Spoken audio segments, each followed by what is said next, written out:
రేవంత్ రెడ్డి బావమరిది కుంభకోణం బయటపెట్టిండు. రేవంత్ రెడ్డి బావమరిది బయట పెట్టే వరకు వెంటనే సాయంత్రం వరకు హరీష్ రావు గారికి నోటీసు.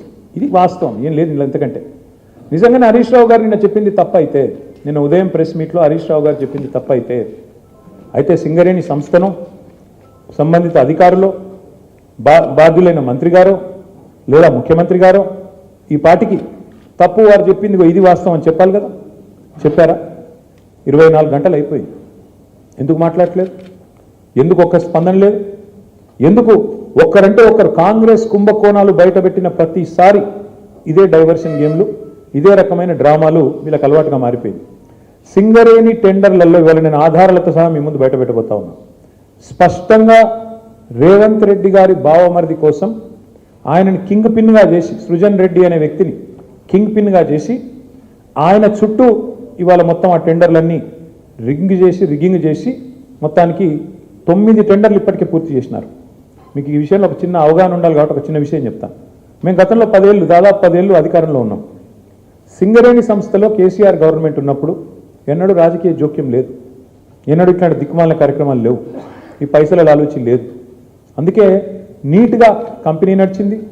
వేలాది మంది కార్మికులకు అద్భుతమైన బోనస్లు ఇచ్చినాం, 30%, 35% బోనస్లు ఇచ్చినాం. సంస్థ బాగు కోసం ఆలోచించినాము, సంస్థను లాభాల్లో తీసుకొని పోయే ప్రయత్నం చేసినాం. వేల మంది కార్మికుల వాళ్ళని సంరక్షించడం, వాళ్ళకి ఇచ్చిన వాగ్దానాలు నెరవేర్చడమే లక్ష్యంగా మేము పనిచేసినాం. అందుకే ఆ రోజు సింగరేణి సంస్థలో ఏదైనా టెండర్ పిలిస్తే ఎస్టిమేటెడ్ వాల్యూ కంటే మైనస్లో పోయేది టెండర్. ఎస్టిమేటెడ్ వాల్యూ 100 రూపాయలు అయితే -10, -20 అంటే కాంపిటీషన్ ఉండేది. కాంట్రాక్టర్లు ఒకరితోనొకరు పోటీపడి మైనస్లో బిడ్ చేసిన పరిస్థితి, దేశవ్యాప్తంగా కాంట్రాక్టర్లు పార్టిసిపేట్ చేసిన పరిస్థితి. వీళ్ళు సింగరేణిని ఒక బంగారు బాతులాగా చూసి దీనిలో ఎట్లా డబ్బులు సంపాదించాలని ఆలోచన చేసి ఒక కొత్త విధానం, ఒక కొత్త నిబంధన తీసుకొని వచ్చినారు. ఆ నిబంధన ఏందయ్యా అంటే, ఎందుకంటే సింగరేణి దక్షిణ భారతదేశంలోనే అతిపెద్ద కోల్ బ్లాక్, భారతదేశంలోనే అతిపెద్ద కోల్ బ్లాక్స్లో ఒకటి. అందుకే ఏం చేసినారు వీళ్ళు, చాలా ఆలోచన చేసి ఈ సృజన్ రెడ్డి అనేవాడు, ఆయనతో పాటు అక్కడ సింగరేణి సంబంధించిన అధికారులు, మరి బట్టి గారికి తెలిసి జరిగిందా తెలియక జరిగిందా, ముఖ్యమంత్రి గారికి అనుసరణలో జరిగిందా నాకు తెలియదు, కానీ ఈ సృజన్ రెడ్డి అనే వ్యక్తి మొత్తానికి ఒక కండిషన్ పెట్టించినాడు. ఏమని? ఖచ్చితంగా ఇప్పుడు ఉదాహరణకు మీరు తెలంగాణలో ఉన్నారు, ఎక్కడో జార్ఖండ్లో కోల్ బ్లాక్ ఉంది, మీకు కంపెనీ ఉంది, మీ కంపెనీకి అర్హతలు ఉన్నాయి, వాళ్ళు టెండర్ పిలిచారు, మీరు డైరెక్ట్గా ఆన్లైన్ టెండర్ వేయచ్చు. ఇవాళ మొత్తం ₹1,00,000 వరకు కూడా ఆన్లైన్ టెండరే కదా. ఇవాళ 1,00,000 దాటిందంటే ఈ టెండర్, ఈ ప్రొక్యూర్మెంటు, ఈ టెండర్. అట్లాంటప్పుడు వేల కోట్లు, వందల కోట్లతో ముడిపడ్డ కోల్ బ్లాక్లలో వీళ్ళు ఎంత పనికిమాలిన నిబంధన పెట్టారంటే, మీరు బిడ్ చేయాలంటే, మీరు పార్టిసిపేట్ చేయాలంటే టెండర్లో మీరు ఇక్కడ బిడ్ వేయాలి అంటేనే మీరు సైటుకు స్వయంగా వచ్చి సైటు విజిట్ చేసినట్టు సర్టిఫికేట్ తీసుకోవాలి సింగరేణి దగ్గర అని పెట్టినారు. అంటే దీని ఉద్దేశం ఏంది? ప్రపంచంలో ఇప్పుడు ఆస్ట్రేలియా వాడు ఉంటాడు, అమెరికా వాడు ఉంటాడు, వాడు సింగరేణి బిడ్లో పార్టిసిపేట్ చేయాలంటే వాడు స్వయంగా రావాలా, వచ్చి సింగరేణి అధికారులను కాలు పట్టుకొని, వాళ్ళని వేలు పట్టుకొని బతిమలాడి ఆ సర్టిఫికేట్ తీసుకోవాలి, సైట్ విజిట్ చేసిన అని. వీళ్ళు ఏం చేస్తున్నారు?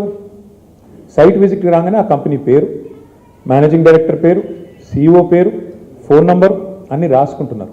రాసుకొని సృజన్ రెడ్డి స్వయంగా బెదిరిస్తున్నాడు ఫోన్ చేసి, నేను ముఖ్యమంత్రి బామ్మర్ది మాట్లాడుతున్నా, మీరు ఇందులో పాల్గొనొద్దు అని బెదిరిస్తున్నాడు. వినలేదనుకో, మేము వేస్తామా, మాకు సీనియారిటీ ఉందంటే వెంటనే ఏం చేస్తున్నారు? వాళ్ళకి సర్టిఫికేట్ ఇస్తలేరు. వాళ్ళు సైట్ విజిట్ చేసినట్టు కూడా సర్టిఫికేట్ ఇవ్వట్లేదు. తద్వారా వాళ్ళు పార్టిసిపేట్ చేయకుండానే ఎగరగొడతా ఉన్నారు. ఇది జరుగుతూ ఉంది సింగరేణి. ఇప్పుడు నైనీ కోల్ బ్లాక్ ఏదైతే నిన్న బట్టి విక్రమార్క గారు రద్దు చేశారో, ఆ రద్దు వెనుక ఉన్నది కూడా వాటాల పంచాయతీ మీకు తెలుసు. అట్లాగే ఈరోజు సింగరేణిలో జరుగుతున్నది కూడా అచ్చంగా ఇదే ఆధారంగా, ఇదే పద్ధతుల్లో ఏం జరిగింది అంటే, ఇప్పుడు నేను చదివి వినిపిస్తాను, మీరు వినండి. ఇది కొత్తగా ప్రారంభమైంది కాదు. రేవంత్ రెడ్డి గారి గవర్నమెంట్ రాగానే, కాంగ్రెస్ గవర్నమెంట్ రాగానే దోపిడీ స్టార్ట్ అయింది. ఎప్పుడు స్టార్ట్ అయింది? ఫిబ్రవరి 24 నుంచి స్టార్ట్ అయింది. ఫిబ్రవరి 20 రోజు ఎంక్వైరీ డేటు ఒక 385 కోట్లది టెండర్ పిలిచింది. అప్పుడు ఇంకా ఈ సైట్ విజిట్ పెట్టినట్టు లేరు, అందుకే అప్పుడు కూడా లెస్లోనే పోయింది. తర్వాత ఇంకొక టెండర్ పిలిచిండ్రు మేలో, అది కూడా లెస్లోనే పోయింది. Godavari Khani RGOC1, RGOCP3 mine, రెండు కూడా ఇంకా అప్పటికి దిక్కుమాలిన దంద మొదలు కాలేదు. ఆడికెళ్ళి మొదలైంది కథ. ఎప్పుడు 24కి వెళ్ళి 24 జూన్కి వెళ్ళి మొదలైంది. ఫస్ట్ టెండర్ ఎప్పుడు స్టార్ట్ అయిందంటే విక్రమ్ రెడ్డి అన్నట్టు ఆయన కాంట్రాక్టరు, తర్వాత సృజన్ రెడ్డి, దీక్షిత్ రావు, జి వెంకటేశ్వర్ రెడ్డి, తర్వాత సిహెచ్ సుశాంత్, సుధీర్ హీరాలాల్ ధోలు, వీళ్ళందరూ కలిసి రింగ్ అయ్యి మొత్తానికి ఇప్పటికీ 7 టెండర్లు అన్నీ కూడా ఎక్సెస్ బేసిస్లో ఇదే సైట్ విజిట్ సర్టిఫికేషన్ అనే అడ్డమైన నిబంధన పట్టుకొని, అంటే కాంట్రాక్టర్ సైట్కు రావాలి, వస్తేనే సింగరేణి సర్టిఫికేట్ ఇస్తుంది. తప్పన కాంట్రాక్టర్ నేను బిడ్ వేస్తా అంటే సర్టిఫికేట్ ఇయ్యేది.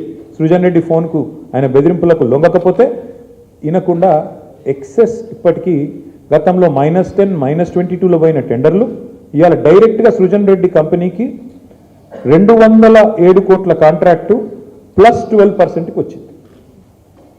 శోధా కన్స్ట్రక్షన్స్ అనే కంపెనీ సృజన్ రెడ్డిది, అలా భార్య పేరు ఉంటుంది అందులో. ఇది వాస్తవమా కాదా దయచేసి మీరు తెలుసుకోండి, కాపీ కూడా మీ అందరికీ ఇస్తాను, మీరు కూడా తెలుసుకోవచ్చు.